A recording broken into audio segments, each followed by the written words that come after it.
جو لا ہے یا کانسٹیٹیوشن ہے کہ جی آپ اس جج کے کانڈکٹ کے متعلق اپنی ایڈوائس جو ہے وہ پریزیڈنٹ آف پاکستان کو بھجوائیں گے. اس ریفرنس کے بعد, اس کمپلینٹ کے بعد وہ ہو سکتا ہے کہ وہ یہ کہیں کہ ہم اس کو اس کمپلینٹ سے ویو کر دیتے ہیں, اور ہو سکتا ہے کہ وہ اس مس کانڈکٹ کو جج کریں, جس طرح بھی جسٹس نقوی کا بھی کیس آیا, اور پریزیڈنٹ آف پاکستان جو ہے پھر اس کو ایکسیپٹ کر لیتے ہیں, جنرلی ان کو ایکسیپٹ کرتے ہیں اور وہ ریموول فار دا جج ہو جاتا ہے. اب اس کیس کے اندر یہ میں سمجھتا ہوں کہ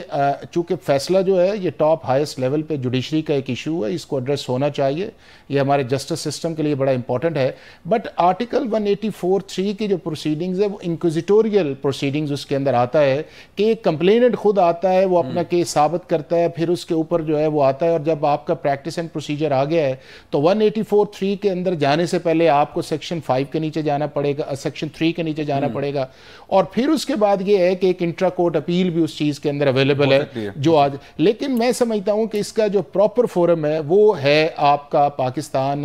کمیشنز آف انکوائری ایکٹ 2017. اب اس کے اندر دو چیزیں ہیں, ایک تو یہ ہے کہ فیڈرل گورنمنٹ اپنے اور انیشیٹو پہ اس کو کر سکتی ہے, اور دوسرا یہ ہے کہ جس کانٹیکسٹ کے اندر آج نہیں کیا نا سر, نہیں دیکھیں کہ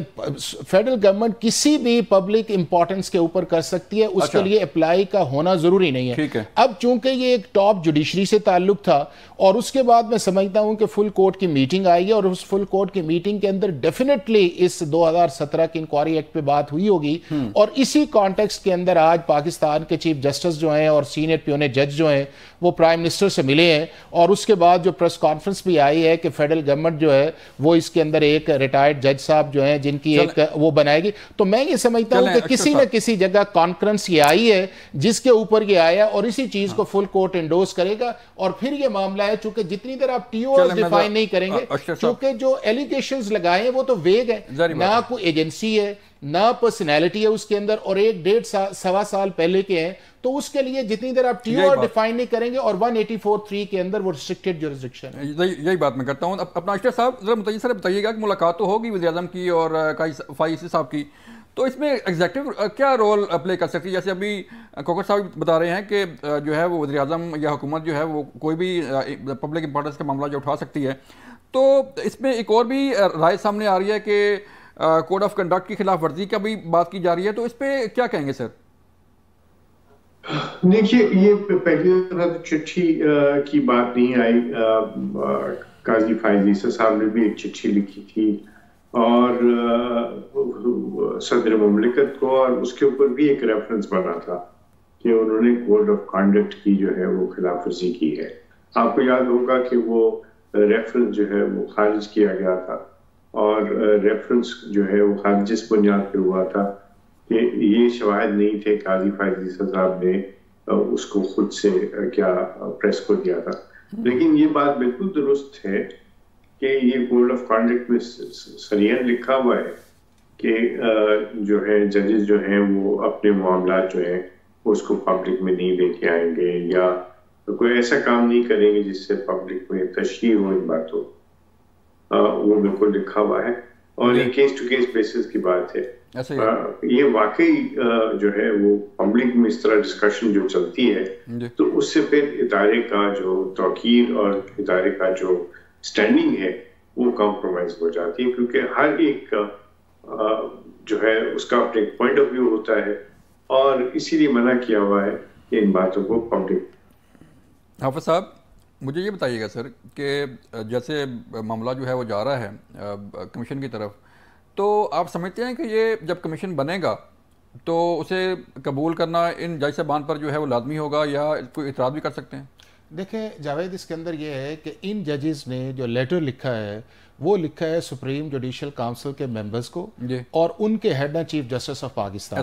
چیف جسٹس آف پاکستان نے یہ مناسب سمجھا کہ چونکہ یہ آرٹیکل 209 کا معاملہ نہیں ہے تو ہم اس کو اپنی فل کورٹ کے اندر لے جاتے ہیں. جب فل کورٹ کے اندر وہ معاملہ گیا تو ڈیفینیٹلی سارے ایسپیکٹ سے بات آئی ہوگی, 209 پہ بھی آئی ہوگی, Pakistan commission of inquiries act پہ بھی آئی ہوگی, 184(3) پہ بھی آئی ہوگی, پرائم منسٹر کی جو پرپوز میٹنگ ہے اس پہ بھی آئی ہوگی, کیونکہ کل جو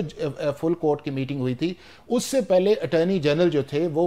پاکستان کے چیف جسٹس کو ملے تھے. اب اس کے بعد یہ ہے کہ آج ایک جو ڈیولپمنٹ آئی ہے وہ یہ آئی ہے کہ جس کے اندر جو پریس کانفرنس ابھی آئی ہے اس کے اندر کمیشن آف انکوائریز ایکٹ جو ہے اس کے اندر ایک جج صاحب جو ریٹائرڈ ہے، تو میرا خیال یہ ہے کہ چیف جسٹس آف پاکستان نے چونکہ بات یہ ہے کہ اس لیول کا اگر ایشو آئے تو گورنمنٹ اپنا اون انیشیٹو نہیں لے سکتی، اس کے لیے چیف جسٹس آف پاکستان کی بلیسنگ کی ضرورت ہے، اور دو آپشنز ہوتے ہیں۔ ایک آپشن یہ ہوتا ہے کہ فیڈرل گورنمنٹ جو ہے وہ سیکشن 3 جو انکوائریز اینڈ کمیشن ایکٹ ہے اس کے نیچے کسی کو بھی ایک ممبر بھی بنا سکتی ہے اور کئی بھی بنا سکتی ہے، اور دوسرا یہ ہے کہ یہ بھی ہماری پریکٹس ہے کہ فیڈرل گورنمنٹ جو ہے وہ لکھ دیتی ہے آپ کو چیف جسٹس صاحب کو کہ جی آپ کوئی ممبرز بنا دیں اور وہ ایک کمیشن بن جائے۔ اب اس کیس کے اندر میرا خیال یہ ہے کہ شاید وہ لیول آف کانکرنس اس جگہ آیا ہے کہ بجائے جوڈیشری جو ہے وہ اپنے اس لیول کے اندر لے کے آئے، آپ ایک باہر سے لے کے آئیں، اور وہ نام بھی میرا خیال یہ ہے کہ اس پہ ایگریمنٹ ہوا ہوگا یا وہ فل کورٹ کی میٹنگ کے اندر آیا ہوگا، اور وہ اس کے بعد اگر نوٹیفائی کر دیا جاتا ہے، اور اگر اس میٹنگ کے بعد امیڈیٹلی اٹارنی جنرل اور پریس کانفرنس کرتے ہیں تو اس کا مطلب یہ ہے کہ کسی جگہ لیول آف کانفیڈنس یا لیول آف ایگریمنٹ ہے اس چیز۔ تو میرا خیال یہ ہے کہ جب انکوائری کمیشن کے اندر جائے گا اس کے اندر ساری پاس بھی ہیں، اور اس کے اندر یہ جو جج صاحبان ہیں یہ اپنا موقف بھی دیں گے، چونکہ اس کے پاس سول پروسیجر کوڈ کے بھی پاس ہیں، اس کے پاس انسپیکشنز بھی پا رہے ہیں، اٹینڈنس بھی پا رہے ہیں، سارے لوگ اس کے اندر آئیں گے، اور اس کے بعد اس کی ریکمنڈیشنز جو ہے وہ آئے گی، اور وہ جو ہے جو نیا لا آیا اس کے اندر امینڈمنٹ بھی آئی ہے کہ آپ ان ریکمنڈیشنز کو پبلک کریں گے۔ تو میرا خیال یہ ہے کہ ایک وائز ڈیسیژن ہوا ہے کہ معاملہ چونکہ سرٹن ٹی او آرز کو ڈیفائن کیے بغیر آگے بڑھ نہیں سکتا، اور آرٹیکل 184(3) وہ پراپر فورم نہیں ہے، تو اس کو کسی ایسے شخص پہ کیا جائے جس پہ پاکستان کی ہائیسٹ جوڈیشری جو ہے اس پہ اپنی کانکرنس دے، اور اگر وہ بن جاتی ہے، اور اگر یہ جج صاحبان جس کی طرف آپ نے اشارہ کیا ہے کہ وہ کوئی اس طرح کی بات کرتے ہیں، پھر میرا خیال ہے کہ وہ مناسب نہیں ہے کہ اگر جس شخص کے اوپر انہوں نے ٹرسٹ کیا ہے اس نے اپنے 15 ججز کے ساتھ کسی چیز کو ڈیسائیڈ کیا ہے تو وہ جو چیز بھی آئے پھر ان ججز کے لیے اس کو ایکسیپٹیبل ہونا چاہیے۔ بریک لیتے ہیں سر، مجھے ایک بریک لیے کہا جا رہا ہے، جب بریک سے واپس آئیں گے تو پھر مزید بات کریں گے کہ آخر یہ معاملہ جو ہے وہ حل کیسے ہوگا، آخر اتنا بڑا اہم معاملہ ہے تو اس کا کوئی نہ کوئی حل تو نکلنا ہے، اس پہ بات کریں گے کہ جو ٹی آر ہوں گے کمیشن کے وہ کس طرح کے ہوں گے۔ ملتے ہیں بریک کے بعد۔ ویلکم بیک ناظرین، ہم بات کر رہے تھے کہ یہ معاملہ جو 6 جج صاحبان کا ہے آخر یہ کیا رخ اختیار کرے گا۔ استاد صاحب سابق اٹارنی جنرل ہیں، ان سے بات کرتے ہیں۔ اشرف صاحب ذرا مجھے بتائیے گا سر کہ یہ جو جج صاحبان نے شکایت بھیجی ہے سپریم کورٹ آف پاکستان میں، اس میں جو حوالے دیے گئے ہیں، جو اشارے دیے گئے ہیں، جو بتایا گیا ہے وہ تو کوئی 1-1.5 سال پہلے کی بات ہے، تو اتنا عرصہ برداشت کرتے رہے۔ تو میں ایک جو ہے وہ لے مین ہوں، کوئی شہری جاتا ہے اس ہائی کورٹ میں انصاف کے لیے، اور جن جج صاحبان نے انصاف دینا ہے وہی جو ہے وہ برداشت کرتے رہے، اور جو ہے وہ اب جا کے سال بعد 1.5 سال بعد جو ہے معاملہ اٹھا رہے ہیں۔ سوالیہ نشانات تو آپ نے جیسے نشاندہی کی اٹھتے ہیں، بہت سارے سوال اٹھیں گے اور اٹھ بھی رہے ہیں کہ کیوں اس وقت بات نہیں کی گئی، کیا جب کسی کا ہوا تو پھر کیا FIR لکھوائی گئی، جب کوئی کیمرہ نکلا تو اس کے متعلق اس وقت کیوں جو ہے وہ نوٹس نہیں لیا گیا۔ ججز کے پاس خود بھی اختیار موجود ہے، ہر جج جو ہے وہ اس کے پاس اختیار حاصل ہے آئین کے تحت، خاص طور پہ جو ہائی کورٹ اور سپریم کورٹ کے ججز ہیں کہ وہ کنٹیمپٹ آف کورٹ کا نوٹس ایشو کر سکتے ہیں۔ وہ ایک ایسا ایفیکٹو میجر ہے جو کہ لیا جا سکتا تھا، اور اب جس طریقے سے سارا معاملہ پورا ایک انسٹیٹیوشن جو ہے وہ اس وقت ڈسکشن میں آ گیا، شاید اس وقت تک محدود رہتا ایک جج تک، تو یہ شواہد جو ہیں وہ پھر اسی کو پیش کرنا ہوتے ہیں جو الزام لگاتا ہے۔ اس لیے بھی کہا جاتا ہے کہ ججز کو اپنے ذاتی معاملات میں کیسز جو ہیں اس کو دائر نہیں کرنا چاہیے، لیکن شاید یہ اس طریقے سے نہیں دیکھا گیا، اور جس طریقے سے اس لیٹر کو اور پہلے والے لیٹرز کا جس طریقے سے تشہیر ہوئی ہے، اس سے پورا ملک جو ہے وہ ایک ہیجان کی سی کیفیت میں آ گیا ہے۔ آپ دیکھیں کہ سچویشن ایسی آئی کہ فل کورٹ کا اجلاس بھی بلایا گیا پھر، لیکن لیکن یہ پہلے بھی تو بلایا جا سکتا تھا. اگر پہلے نہیں بلایا گیا تو کیا شاید ان باتوں کو اتنی اہمیت نہیں دی گئی تھی؟ یہ سب سوالوں کا جواب ہمیں لازمی طور پہ چاہیے ہوں گے. سر ہمیں سر جوائن کیا ہے سپریم کورٹ بار کے پریزیڈنٹ شہزاد شوکت صاحب نے, ان سے بات کریں گے. شہزاد صاحب اب ہیں ہمارے ساتھ موجود؟ سر نہیں, وہ ان کی لائن ڈاپ ہوگی. میں سر دوبارہ آپ کے پاس آؤں گا. اشرف صاحب مجھے بتائیے گا کہ ابھی پہلے بات ہو رہی تھی کہ 184(3) جو ہے, آپ اپنی بات کی, حافظ صاحب نے بات کی, تھوڑا سا اس کو ذرا ایکسپلین کیجیے گا سر عام پبلک کے لیے کہ 184(3) ہے کیا اور اس کے تحت کارروائی کیا ہو سکتی ہے؟ 184(3) کے دو حصے ہیں. ایک تو ڈائریکٹلی جب آپ پٹیشن فائل کرتے ہیں اور وہ پٹیشن فائل ہوگی انڈیپینڈنس آف جوڈیشری کے حوالے سے, اور اس میں آپ بس نظیر موجود ہیں. وہ نظیرات ہیں خان محمد چودھری صاحب کے, وہ نظیر موجود ہے قاضی فائز عیسی صاحب کا اپنا ذاتی جو معاملہ تھا, وہ پھر شوکت صدیقی صاحب کا. سر مجھے تھوڑا سا ٹائم دیجیے گا, ہمیں جوائن کر لیجیے شہزاد شوکت صاحب نے, پریزیڈنٹ ہیں سپریم کورٹ بار کے, ان سے بات کرتے ہیں. شہزاد صاحب شکریہ سر وقت دینے کے. بتائیے گا آپ بھی ظاہری بات ہے انکوائری کی ڈیمانڈ کر رہے ہیں, تو انکوائری کے جو ٹی او آرز ہوں گے یا یہ انکوائری کس طرف جا سکتی ہے, اس کا حل کیسے نکل سکتا ہے؟ دیکھیں انکوائری تو ہم اس نیگوشیشن کر رہی ہیں جی, اس لیے کہ یہ بار بار یہ بات سامنے آ رہی ہے, انٹرفیرنس کی کمپلینٹس ہیں جی. ہم چاہتے ہیں کہ اس پر ایک تو واضح جو ہے حقائق قوم کے سامنے آنے چاہیے کہ یہ کون لوگ ہیں جو جوڈیشل افیئرز میں اور ججز کے ذاتی معاملات میں انٹرفیئر کر رہے ہیں, اور اس کے بعد پھر ہمیں ایز اے نیشن اور جوڈیشری کو ایز این انسٹیٹیوشن یہ بھی طے کرنا ہے کہ اس کی روک تھام ہم کس طرح کریں جی, کیونکہ this is something which is very serious, اور اس کی آپ ہمیں اور جیسے آپ دیکھ رہے ہیں پورا ملک جو ہے it's in turmoil right now. تو ہم چاہتے ہیں کہ پہلے تو یہ دیکھا جائے کہ واقعتاً انٹرفیرنس ہو رہی ہے, کس طرف سے ہو رہی ہے, اور جو بھی. لیکن سر یہ سوال نہیں بنتا شہزاد صاحب, یہ سوال نہیں بنتا سر کہ جج صاحبان پہ اتنا پریشر رہا. ہم تو میں پہلے ہی بات کر رہا تھا کہ میں یا کوئی عام شہری جو ہے وہ ہائی کورٹ جاتا ہے, کسی کورٹ میں جاتا ہے انصاف کے لیے, اور جنہوں نے انصاف دینا ہے وہ خاموش رہے. سر دیکھیں یہ تو ہم پہلے بھی کہہ چکے ہیں کہ بڑا جج صاحبان کو جیسے ہی جس پہلے بھی کسی کے پاس اگر آیا تھا pressure, he should have given the persons concerned notice or contempt. واقعی اگر اس وقت یہ پراپرلی اس کو ہینڈل کیا گیا ہوتا تو یہ اتنی ہمت ان لوگوں نے نہیں پڑھنی تھی. جی جی, لیکن یہ نہیں ہوا. اور یہ بھی آپ دیکھیں کہ اب یہ جو خط ہے, اس خط میں ڈفرینٹ واقعات درج ہیں, وہ 1 سال پہلے کے ہیں. ہاں جی ایسے ہی ہے. تو یہ بھی ایک ذمہ فکری ہے کہ اب, اور یہ ہم اس پر بھی تحقیق چاہتے ہیں کہ یہ جو 1 سال بعد جیسا یہ خط آیا, اس کے پیچھے کیا عوامل ہو سکتے ہیں, کیا کوئی انسیڈنٹس ہوں گے جو اس خط میں شاید نہیں لکھ پائے وہ. تو ہم چاہتے یہ ہیں کہ یہ لوگوں کے پورے قوم کے سامنے حقائق سامنے آنے چاہیے. چلیں میں اشرف صاحب سے تھوڑا سا بات کرنا چاہوں گا. حافظ صاحب انہوں نے بات مکمل کرنی تھی. صاحب آپ ذرا بات مکمل کیجیے گا, آپ 184(3) کے متعلق بات کر رہے تھے. انہوں نے واپس لے لی پٹیشن, اور بھی بہت ساری وزیر ہے, اس پہ کیا کاروائی ہو سکتی ہے وہ یہ ہے کہ یہ تو ہوگی پٹیشن اگر فائل کی جائے, اور سو موٹو بھی ہو سکتا ہے. گو کہ میں ذاتی طور پہ سو موٹو سمجھتا ہوں کہ نہیں, بٹ ایک ہمارے ملک میں ہے کہ سو موٹو کا ایک کنونشن آپ سمجھ لیں, تو سو موٹو کے تحت پھر بلایا جا سکتا ہے ان ججز کو کہ وہ اپنے شواہد جو ہیں وہ پیش کریں تاکہ یہ معاملہ جو ہے وہ کسی منطقی نتیجے تک پہنچ سکے.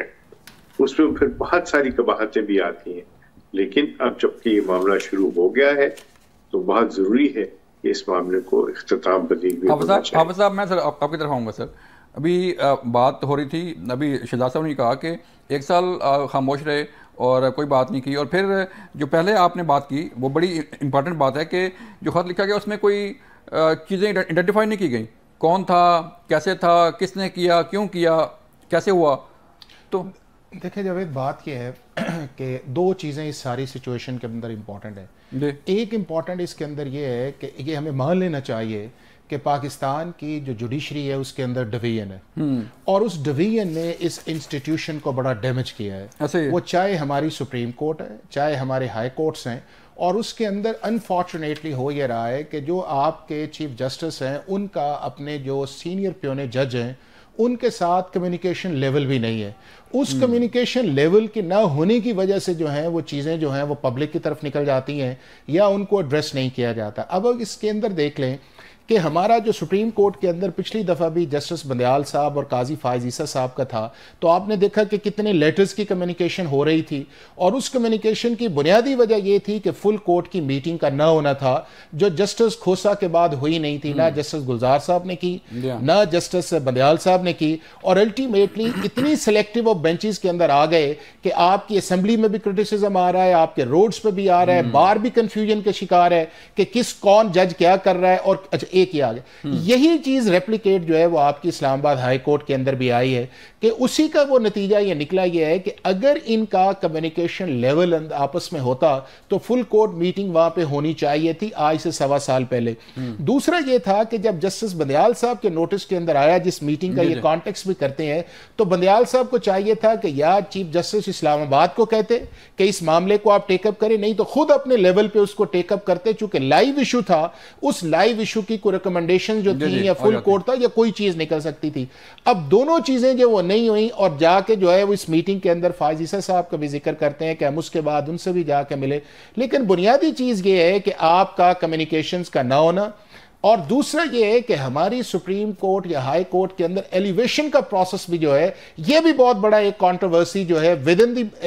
جوڈیشری. اور اس کے بعد اس کے اندر جا کے جو آپ کی چیزیں جب رائپ اپ کی طرف جاتے ہیں تو آپ کا پروفیشنلزم وہ بھی ایک ہے. لیکن میں یہ سمجھتا ہوں کہ اس چیز کے اندر یہ ہے کہ 184(3) کے اندر کوئی جج کمپلینٹ نہیں بن سکتا کسی ایجنسیز کے خلاف، اور وہ ایجنسی آپ نے آئیڈینٹیفائی نہ کی. اب پاکستان میں کئی طرح کی ایجنسیز ہیں، آپ کی ISI بھی ہے، آپ کی IB بھی ہے، آپ کی MI بھی ہے، آپ کی FIA بھی ہے، آپ کی اسپیشل برانچ بھی ہے، آپ کی پروونشل ایجنسیز بھی کام کرتی ہیں. تو اگر ان ساروں کو دیکھا جائے تو آپ نے اگر ایجنسی بھی آئیڈینٹیفائی نہیں کی، آپ نے پرسنالٹیز بھی نہیں کیا، اور آپ نے ریلائی کیا شوکت صدیقی صاحب کے اوپر. شوکت صدیقی صاحب نے تو 2 پرسنالٹیز کو آئیڈینٹیفائی کیا تھا، نہ انہوں نے 2 آئیڈینٹیفائی کیا، اور وہ ایک میٹنگ کا بھی ذکر کرتے تھے کہ وہ میٹنگ ہوئی. اب اس کے اندر یہ ہے کہ وہاں پہ بندیال ثاقب نثار صاحب کو چاہیے تھا کہ وہ صرف جلدی سے انہی کی سٹیٹمنٹ کو انہی کا مس کانڈکٹ کر کے نہ کرتے، بلکہ اگر چیف آف آرمی سٹاف کا لیٹر آ گیا تھا کہ اس کو پروب ہونا چاہیے یا فیڈرل گورنمنٹ نے تھرو اٹارنی جنرل کیا تھا، تو اس معاملے کو انویسٹیگیٹ کرتے تاکہ آج کی یہ نوبت نہ آتی. اور آپ کے پاس یہ معاملہ 2018 کے اندر جو ٹیک اپ ہوا تھا جولائی کے اندر، اس کے ریزلٹس جو تھے وہ آج اس سچویشن کے اندر نہ آتے. اب اس کے اندر یہ ہے کہ 184(3) جو ہے وہ ایک بیونڈ ہے، اس کی اپیلز ہے، اس کے اپنے، اور 184(3) کی پروسیڈنگ جو ہے وہ آپ ان کیمرہ بھی نہیں کر سکتے. اگر سر الزام ثابت نہ ہو تو پھر نہیں، اس کے لیے 2 آپشن ہے. ایک ہی ہے، اس کا آپشن یہ ہے کہ ایک تو اگر آپ ایز اے جج جو ہے، چونکہ اگر عام آدمی کو لگائے تو اس کے خلاف تو ریکمنڈیشنز کچھ اور آ سکتی ہیں. اگر آپ ایز اے جج جو ہے وہ اس پروسیڈنگز کے اندر وہ ثابت نہیں کر سکتے تو پھر میرا خیال یہ ہے کہ موریلٹی، یا آپ اس کے اندر یہ کہیں گے کہ تو پھر آپ کہیں گے کہ جی ٹھیک ہے میں اس چیز سے ریزائن کر دیتا ہوں یا میں اس کو آگے نہیں جاتا. چونکہ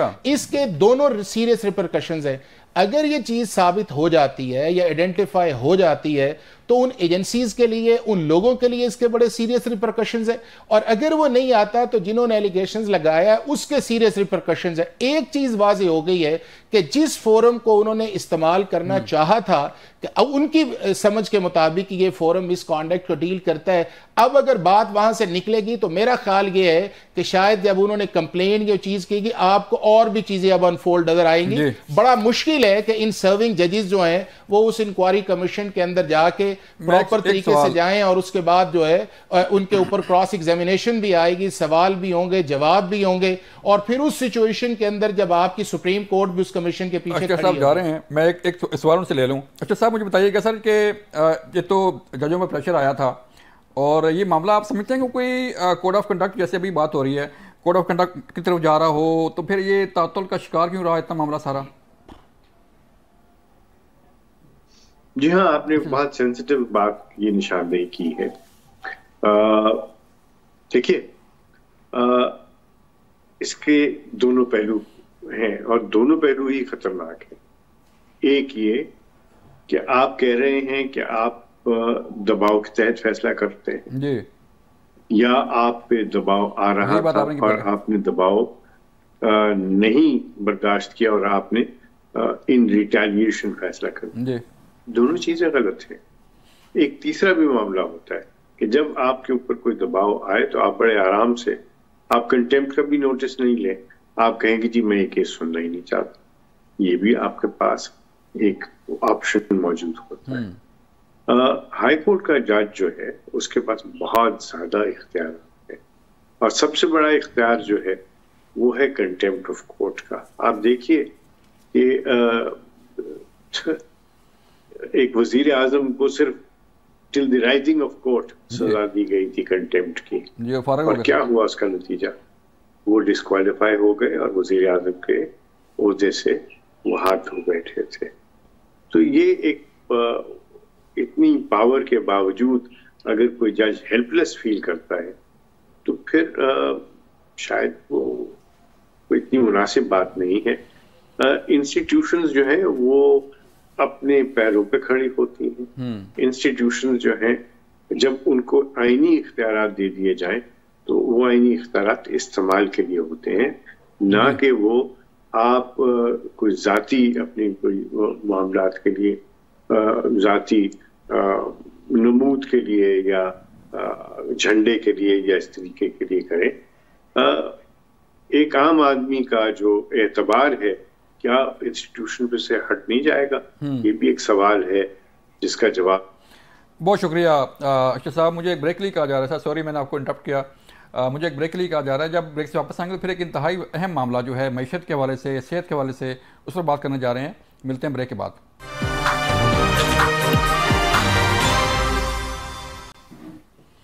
ویلکم بیک ناظرین. ہم اس سیگمنٹ میں بات کرنے جا رہے ہیں معیشت پر, آبادی پر, صحت پر, کہ ظاہری بات ہے معیشت کا ڈائریکٹ تعلق ہے آپ کی آبادی پر, اور آبادی کا ڈائریکٹ تعلق ہے صحت کی سہولتوں پر. جب آبادی زیادہ ہوگی تو ظاہری بات ہے صحت کا فقدان ہوگا, معیشت کا جو بحران ہوگا, اور اس آبادی کو کنٹرول کرنے کے لیے ماضی میں بھی جو ہے وہ شروع دن سے کوششیں ہوتی رہی ہیں اور اب بھی ہو رہی ہیں, اور ہر سیاسی جماعت کے منشور میں بھی یہ شامل ہوتا ہے کہ وہ صحت کی سہولیات دیں گے, آبادی کو کنٹرول کیا جائے گا, اور جو معیشت ہے اسے ٹھیک کیا جائے گا. اس سب میں بات کرنے جا رہے ہیں ماہر معاشیات ہیں شاہد حسن صدیقی صاحب, ان سے بات کریں گے, اور پھر حافظ احسان صاحب بھی ہمارے ساتھ موجود ہیں, ان سے بھی بات ہوگی. شاہد صاحب مجھے بتائیے گا, ایک تو آج جو ہے وہ آپ کی اسٹاک ایکسچینج جو ہے وہ ہائیسٹ لیول پہ گئی ہے, یہ تو بڑی اچھی خبر ہے. اور تھوڑا سا بتائیے گا کہ معیشت سر جا کس طرف رہی ہے, کیا آگے چل کے کچھ بہتری کے امکانات مزید ہیں, کوئی ڈالر میں کمی آئے گی, کوئی مہنگائی میں کمی آئے گی؟ یہ بالکل واضح ہے کہ ہم آئی ایم ایف کے ساتھ 24واں پروگرام کرنے جاتے ہیں. تو جو اس سے پہلے 23 پروگرام ہم نے کیے تھے, اس کے بعد تو یہ ہوا تھا کہ معیشت سرگرم سست رہی اور مہنگائی بڑھی. اب اس حکومت نے جو ہمیں پالیسیاں بتائی ہیں وہی پالیسیاں ہیں جو پچھلے پروگراموں میں تھیں, جو میں آپ کو 2001 میں شوکت عزیز باتیں کرتے تھے, وہی پالیسی. اس کا مطلب یہ ہے کہ ہمیں قسطیں مل جائیں گی, قرضے مل جائیں گے, لیکن پھر ہم 25ویں پروگرام کے لیے بھی جائیں گے کچھ عرصے کے بعد. تو آئی ایم ایف کے پروگرام سے یہ توقع رکھنا کہ مہنگائی میں پائیدار کمی ہوگی یا معیشت بہتری ہوگی, یہ ہو نہیں سکتا ہے. ہاں یہ ہو سکتا ہے کہ اگر ہمارا ایس آئی ایف سی جو ہے جس پر اعتماد ہے افواج پاکستان کی وجہ سے, اگر ابھی آپ نے منشور کا لفظ استعمال کیا تھا, اگر وہ تینوں پارٹیوں کے نمائندوں کو بلائیں اور ان سے یہ کہیں کہ بھائی جس منشور پہ آپ نے الیکشن لڑا, خاص طور سے توانائی اور ٹیکس اور آئین پاکستان، اگر وہ تعلیم کے لیے انہوں نے کوئی آئین میں شق رکھی ہے 25 الف مثال کے طور پر، اس کی پابندی کرنے کے لیے آپ ایک عہد نامے میں دستخط کر دیں. شاہد صاحب ظاہری بات ہے معیشت بہتری کے لیے جو ہے وہ آپ کی آبادی ہے وہ بڑی میٹر کرتی ہے. اب ظاہری بات ہے جو رپورٹس آ رہی ہیں کہ 2050 تک آپ کی آبادی 40 کروڑ تک پہنچ جائے گی، اور جس طرح جو ہے وہ آبادی میں اضافہ ہوتا گیا پچھلی دہائیوں میں اور ہو رہا ہے مسلسل، یہ تو بڑی خطرے کی گھنٹی ہے سر پاکستان کے لیے. میرے خیال سے خطرے کی گھنٹی ضرور ہے، مگر میں آپ کی خدمت میں جو لوگ دیکھ رہے ہیں ان کو بھی یہ بتا دوں کہ ہمارے معاشی مسائل جو ہیں اس میں 80% ذمہ داری جو آتی ہے ان پالیسیوں پر آتی ہے جو ہم اشرافیہ کو نوازنے کے لیے بناتے ہیں، ٹیکسوں میں، توانائی میں، اور 20% حصہ جو ہے وہ جو ہے آپ کی آبادی میں تیز رفتار اضافے کا ہے. تو اگر 20% کو کنٹرول کر بھی لیں، جو کہ نہیں کر سکتے کیونکہ عوام حکومت پر نہیں کرتے، وہ زکوٰۃ نہیں دیتے، تو پولیو حکومت کو پولیو پر کوآپریٹ نہیں کرتے، لیکن اس کا 20% ہے. 80% جو تباہی اور بربادی ہے وہ اشرافیہ کی معیشت سے ہے، طاقتور طبقوں کو نوازنے کے لیے. ہمارا کام ہے کہ اگر دونوں کو ساتھ لے کے ہم نہیں چلتے، اور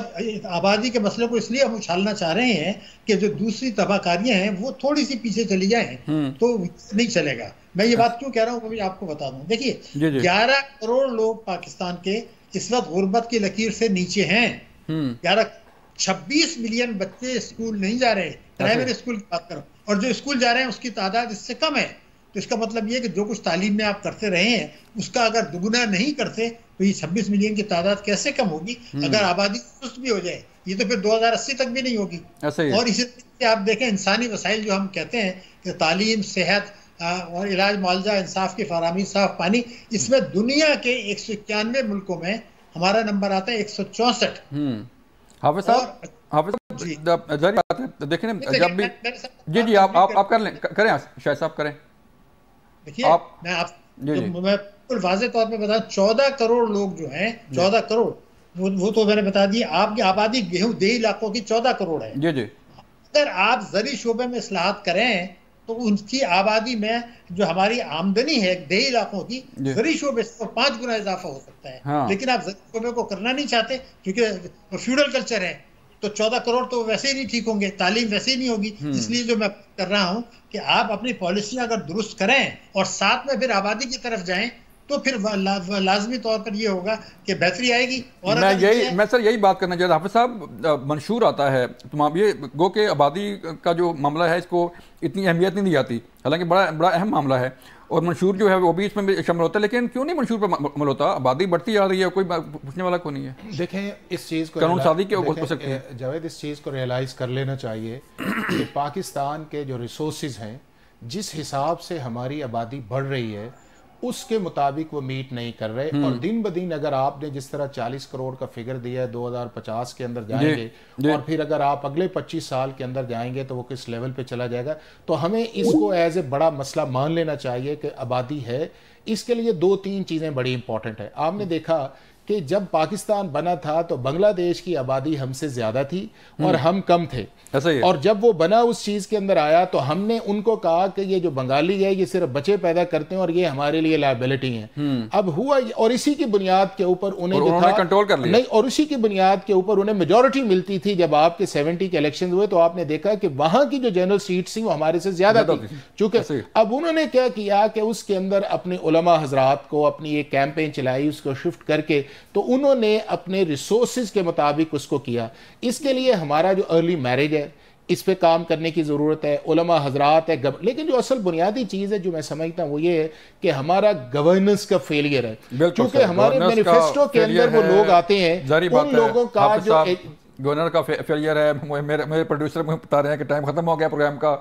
ناظرین یہ تھا آج کا پروگرام، اور ہم نے انتہائی اہم معاملہ آپ کے سامنے رکھا ہے، معیشت کا، صحت کا، آبادی کا. اس سے پہلے بات ہوئی جو 6 جج صاحبان کا خط ہے اس پہ بات کی گئی، لیکن معاملات جو ہے انتہائی تشویشناک صورت اختیار کرتے جا رہے ہیں. لیکن دیکھتے ہیں آگے کیا چل کے سامنے آتی ہیں چیزیں. اپنا خیال رکھیے گا. اللہ حافظ.